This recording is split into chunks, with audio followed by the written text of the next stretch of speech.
16 December উপলক্ষে জাতীয় স্মৃতিসৌধ ইতিমধ্যেই ধোয়া মোছার কাজ সম্পন্ন করে রেখেছে জাতীয় স্মৃতিসৌধের কর্তৃপক্ষরা।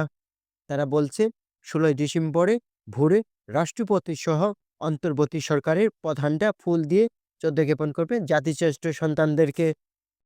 16 ডিসেম্বর উপলক্ষে আমাদের স্মৃতিসৌধে বাগানের চলমান কাজ রয়েছে, যেগুলা পরিচর্যার কাজ এগুলা করতেছি, এবং নতুন করে চারা অনেক রোপণ করা হয়েছে। এগুলা পানি টানি যাবতীয় সমস্ত কিছু সৌন্দর্য বর্ধনের জন্য ফুলের চারা লাগাইতেছি, এবং এখানে রাষ্ট্রপ্রধানেরা আসবে ফুলের শ্রদ্ধা জানানোর জন্য।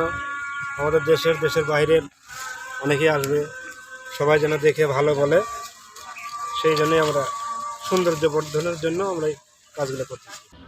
আমাদের সাভার জাতীয় স্মৃতিসৌধে মহামান্য রাষ্ট্রপতি, মাননীয় প্রধান উপদেষ্টাগণ, আমাদের সরকারের ঊর্ধ্বতন কর্মকর্তাবৃন্দ এবং সর্বস্তরের জনগণ সাভার জাতীয় স্মৃতিসৌধে পুষ্পস্তবক অর্পণ করবেন মহান মুক্তিযুদ্ধে শহীদদের প্রতি।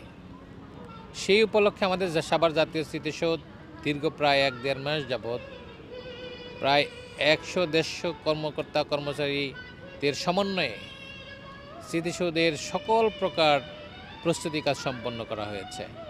যেমন স্মৃতিসৌধ ধোয়া মোছা কাজ করা হয়েছে, রং তুলির কাজ করা হয়েছে, ফুলে ফুলে সম্পূর্ণ স্মৃতিসৌধকে সাজানো হয়েছে।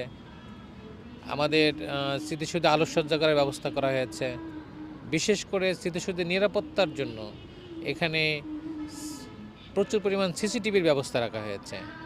এবং আপনারা জানেন যে সাভার জাতীয় স্মৃতিসৌধে সার্বক্ষণিকভাবে দেশাত্মবোধক গান বাজানো হয়, তারও সংস্কার কাজ সুন্দর মতো করা হয়েছে। তো আমরা আমাদের মহান বিজয় দিবস উদযাপন উপলক্ষে আমাদের স্মৃতিসৌধ এই পর্যায়ে সম্পূর্ণরূপে প্রস্তুত অবস্থায় রয়েছে। আশা করি এবারের আমাদের এই মহান বিজয় দিবসের অনুষ্ঠানটি সুন্দর এবং সুষ্ঠুভাবে সম্পন্ন হবে। সাভার জাতীয় স্মৃতিসৌধ থেকে সাইফুল ইসলাম, DSD নিউজ।